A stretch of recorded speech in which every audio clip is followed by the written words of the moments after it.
Una mirada a la historia.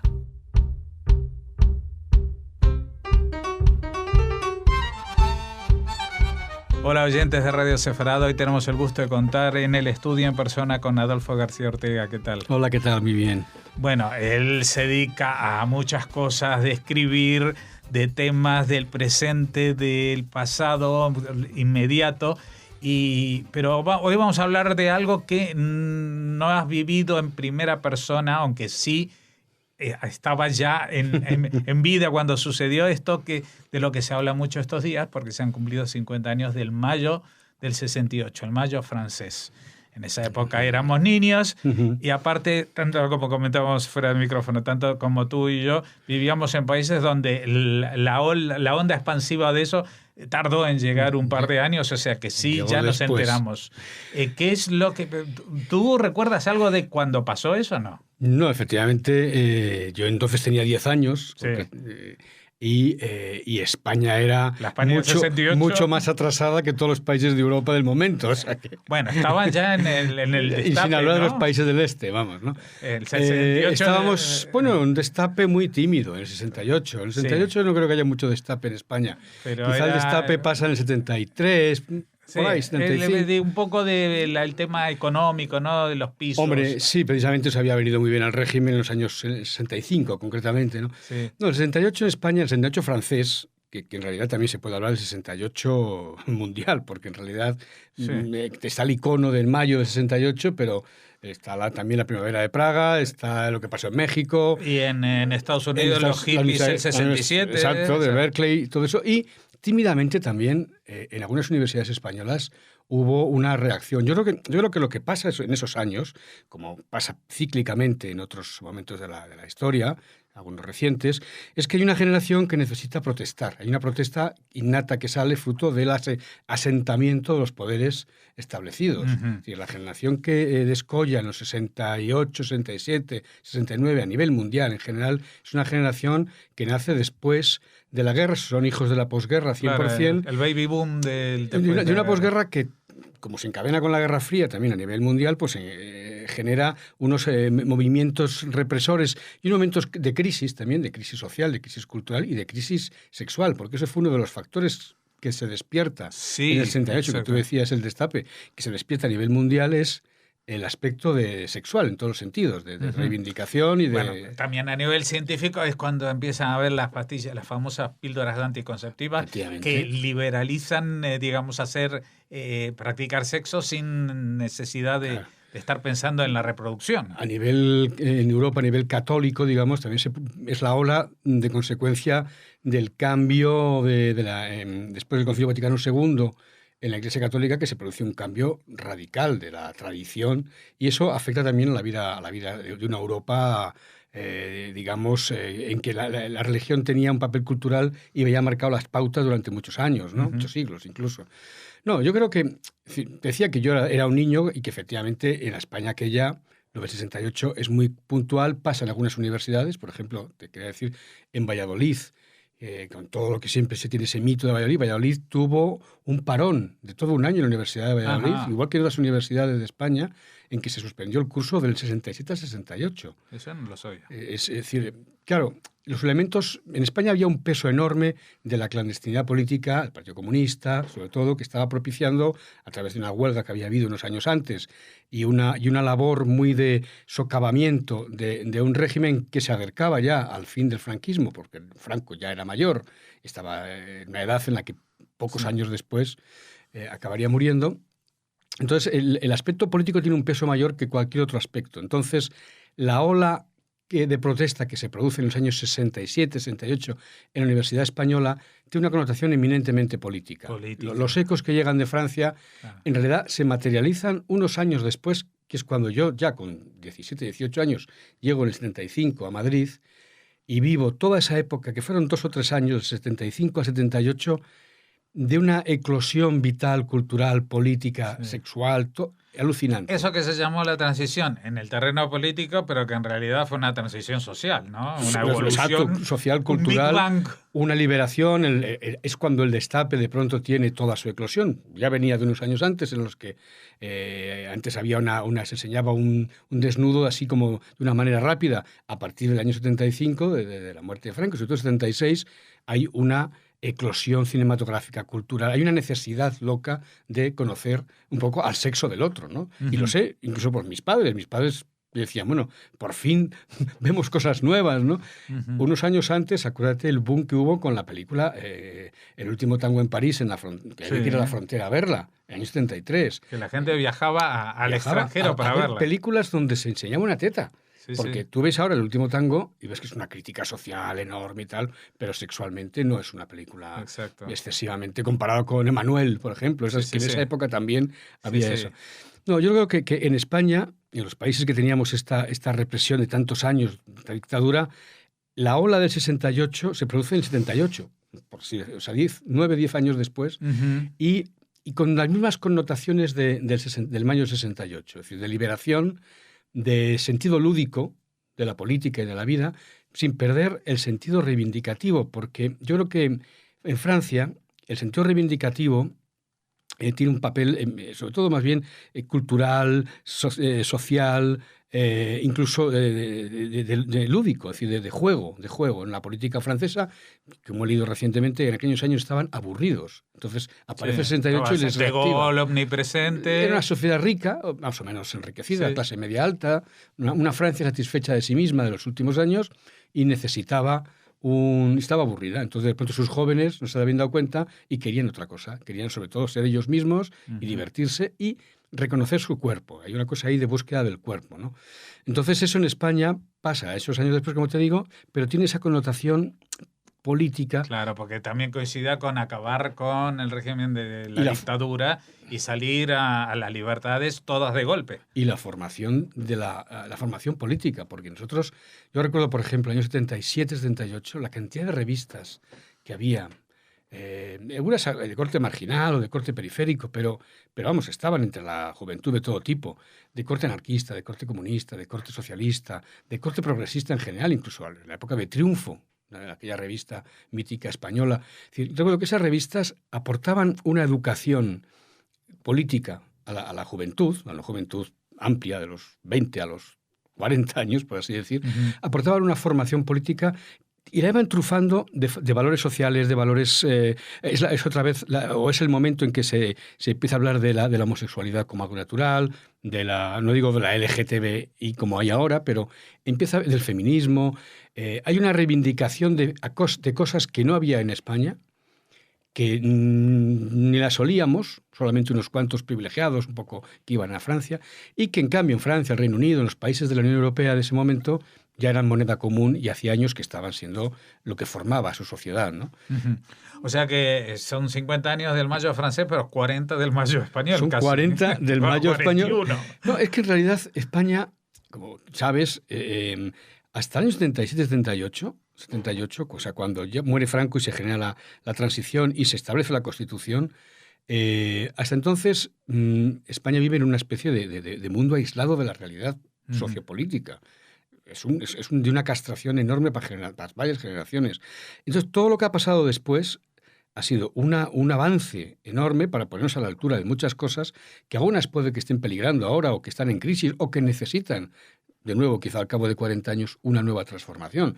Yo no digo que se vaya a repetir un mayo 68. Todo lo que se repite siempre a nivel histórico tiene un componente paródico peligroso, ¿no? Pero que la gente nuevamente está aburrida de los políticos. Hay una hartura de cierta clase política, hay un cierto aburrimiento. La crisis económica ha dejado un pozo muy grande de desigualdad y de desequidad en la sociedad de clase media para abajo, digamos. Y, sobre todo, ha quitado un futuro esperanzador en la juventud. Eso es el 85% de la juventud que yo conozco tiene un futuro incierto y realmente un gran desánimo y una depauperación en general. Pero, ¿no? Mira, yo no he nacido aquí, pero llevo unos cuantos añitos Y antes de que empezara esta crisis, los jóvenes tampoco lo tenían. O sea, Sí. o sea, yo he conocido a mucha gente que para poder empezar a trabajar antes de la crisis trabajaban gratis de becarios o de semibecarios o de lo que sea. Y eso tampoco es un trabajo. No, es verdad que la juventud nunca lo tiene fácil en ningún sitio. Pero había una esperanza, es decir, había una sensación de, bueno, me meto en un trabajo, esto me llevará a otro sitio, conseguiré otra cosa. Y la gente, los jóvenes, lo hacíamos a una edad en la que, bueno, pues nos tocaba de manera natural. Es decir, acabas la carrera, tienes 22, 23 años, inicias un camino progresivo en una línea que sabes que va a acabar en un desarrollo profesional o vital o tal. Ahora todo eso se ha postergado muchísimo. Hay una gran formación, hay mucho talento en la juventud, hay mucha lucidez también en la juventud en general, ¿no? Y lo que veo es que no veo cauces para que ni ese talento ni esa lucidez se pueda desarrollar plenamente. Somos muchos, vivimos políticas económicas muy duras, entonces no sé en qué tipo de estallido puede acabar todo esto. Claro. Hubo el 15M, un estallido natural, espontáneo, de gente indignada contra todos los aspectos socioeconómicos del país. De acuerdo, eso era algo que brotó solo y luego fue, pues digamos, un poco instrumentalizado por algunos partidos. Vale, pero eso surgió de la indignación de la gente. Veremos de una manera o de otra, a veces incluso con formas peligrosas, ¿no?, de populismos intolerantes y de micronacionalismos identitarios, veremos cómo esta juventud o esta generación que no tiene una salida natural a su desarrollo puede acabar generando unos conflictos violentos, unos conflictos críticos que aún no sé qué forma van a tener, pero que harán que todo lo del mayo del 68 sea ridículo. Aquello del 68 será un chiste comparado con lo que puede venir, ¿no? Bueno, estamos hablando, por ejemplo, bueno, esta era la situación en España. En Francia el panorama era bastante distinto, por lo menos a nivel socioeconómico. La juventud no pasaba por un mal momento económico. Incluso hay muchos que en aquella época los tildaban de niños bien, que tenían todo a su alcance y que por lo tanto pues querían más y más y más. Pero incluso en un primer momento hubo un enfrentamiento con las fuerzas llamadas progresistas entonces, como el Partido Comunista Francés, que al principio lo vio como un movimiento casi lumpen, ¿no? O sea, que no... Sí. Hombre, los partidos comunistas tienen tendencia siempre a que todo lo que no se hace organizado por ellos sospechan. Sospechan, no malo, está bien. No está bien. Entonces, no, aquello fue algo espontáneo, fruto de una juventud universitaria lúdica y que tenía una necesidad de expresarse. Es decir, de hecho, la cantidad de frases que han quedado míticas desde el 68, los libros, los filósofos, escritores, toda la poesía que se generó en torno al 68 surge de estos jóvenes estudiantes lúdicos que lo que buscan es cambiar el mundo. Ese concepto que tiene todo joven, pues allí de pronto, en cuanto pegaron dos gritos y vieron que alguien puso la oreja a ver qué pasa, dijeron, coño, va a ser posible que cambiemos el mundo. Entonces se generó ese ruido. Y el Partido Comunista o las izquierdas de entonces, que estaban reivindicando de manera natural, quizás una mejora salarial en aquella época, unas condiciones laborales mejores, vieron que esa ola era buena. Esa ola parece que lleva a un mayor ruido, ¿no? Entonces, ese mayor ruido nos conviene. Entonces, unos días después o unas semanas después de todos estos movimientos, se pegan con una huelga general a los movimientos de los estudiantes. Y entonces ya tiene una dimensión social que, porque he leído, ¿no?, que tuvo unos réditos. O sea, creo que en aquellos años, después de esta huelga de estos movimientos, se consiguió una subida salarial del 35%. Vaya. Que, bueno, pues es mucho en cualquier momento histórico y también te hace ver que las condiciones sociales que estaban viviendo las fábricas francesas o los obreros franceses en aquella época, pues eran precarias y necesitaban un impulso, ¿no? Y aquello también llevó a un cambio político, porque efectivamente volvió la figura paternal y potestativa de De Gaulle, pero al cabo de un año o medio año no funcionaba. No funcionó, unas legislativas y cambió radicalmente ya la República Francesa. Oye, yo estaba pensando ahora que estábamos hablando de los jóvenes y de lo que consiguieron y no podía dejar de pensar que en los últimos tiempos aquí en España el único movimiento social que ha conseguido algo son justamente los pensionistas. Y yo digo, igual son los mismos que hace 40 o 50 años estaban protestando. Es que esa generación fue la única que se hizo valer. Es como si los demás nos quedamos esperando a ver si hacen algo, ¿no? Los pensionistas, y ahora el día 8 también las mujeres metieron tanto ruido que han elevado muchas de sus reivindicaciones naturales a un estatus de necesidad, ¿no? No, eso te hace ver que la protesta continuada y reivindicativa acaba dando frutos. O sea, la sociedad necesita equilibrio y consolidación y el voto para poder expresar su construcción social, pero también la sociedad a nivel masivo en diversos colectivos usa la protesta y por tanto la calle para parar, frenar o a lo mejor modificar aspectos sociales y políticos que ellos consideran erráticos. Ese momento cuando pasa eso, como sabes, es un momento de fractura delicado, porque todo puede entrar por esa abertura, claro, lo bueno y lo malo, pero que la sociedad necesita protestar y que la protesta, cuando es constante y consolidada, consigue hacer cambios, eso es una constante histórica, hay que tenerlo en cuenta. Por eso los gobiernos tienden a reprimir ese tipo de movimientos. Y por eso los que quieren cambiar los gobiernos intentan fomentarlos a toda costa. Uh-huh. Yo he discutido con mis hijas a veces respecto a esto porque creo que ahora vivimos un momento en el que abusamos de la calle. Y la calle es un instrumento político importante, como Mayo de 68 demostró y otros momentos. Sí, sí. Si salimos a la calle para cualquier cosa, no nada que objetar sobre los jubilados que protestan, sí, no. Ni nada que objetar incluso con algunas reivindicaciones callejeras. Pero también hay otras reivindicaciones callejeras muy insustanciales o realmente de tema muy importante, pero que se descafeínan al utilizar de manera abusiva la calle como protesta y como elemento de reivindicación, ¿no? Sí, por ejemplo, el tema de los calendarios. Antes había el Día de la Mujer Trabajadora, el día... incluso el Día del Padre o el Día de la Madre. Ahora todos los días son día de algo. De algo, sí. Y entonces ya ningún día es especial, porque si no es el Día de los ecosistemas fluviales, es el día de las carreteras sin carteles o lo que... Pero eso lo determinó la ONU, ¿no? La ONU fue la que determinó, que dijo, bueno, cada día vamos a hacer un homenaje a algo. Sí. Entonces, claro, no es lo mismo los yacimientos fluviales que la mujer trabajadora, que es otra cosa, ¿no? No, pero y aparte tampoco es lo mismo la ONU del 48, la del 68 y la de ahora. No tiene nada que ver. También hay alguien que está aburriendo mucho al mundo, ¿no? No, la ONU ahora mismo yo creo que es irrelevante. Sí. Irrelevante. Incluso cuando se va a buscar algo en la ONU, pues realmente no es que no se consiga nada, es que realmente refleja los conflictos paralizantes del mundo. Perdona, sabes que esta semana han nombrado, porque le toca por turno a Siria, para dirigir la Comisión de Desarme. Son ironías ridículas. Claro, pero es que llega un momento que dice, bueno, como establecimos esto que va por turnos alfabéticos, ahora le toca a Siria.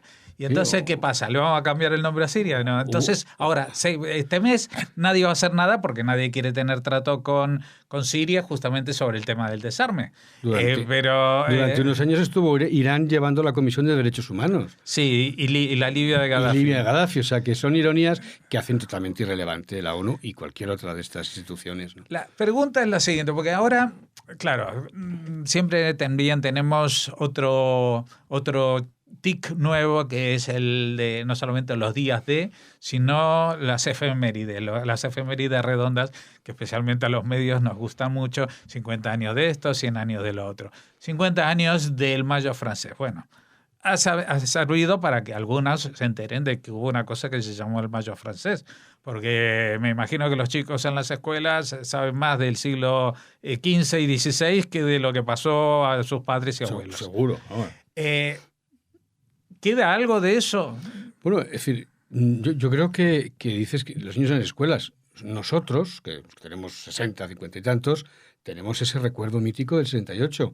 La gente de 40 para abajo lo ve como algo, como si les hablas de las épocas napoleónicas, es algo muy, muy lejano. Uh-huh.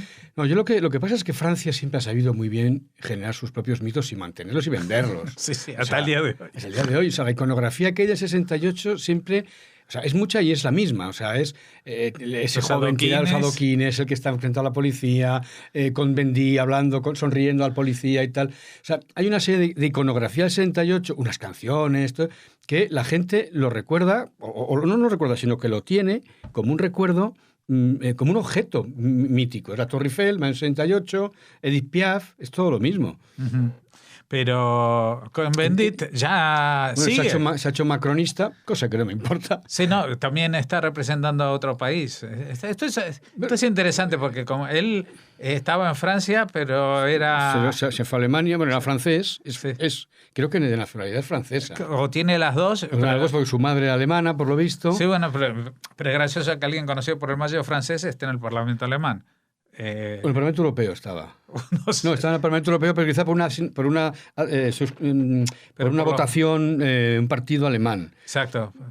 Quizá de connotaciones europeas, ¿no? No lo sé porque eso será posible, ¿no? Sí, sí. Pero lo curioso es la evolución de Cohn-Bendit, que es un personaje singular. Hay que reconocérselo que es singular porque nunca ha estado mojado en nada y sin embargo parece que es el protagonista de todo.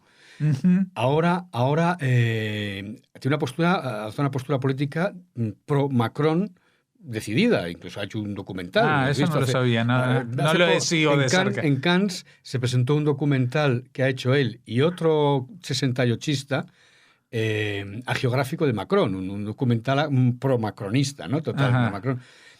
Que no lo cuestiono, vamos, yo incluso puedo estar de acuerdo con Macron.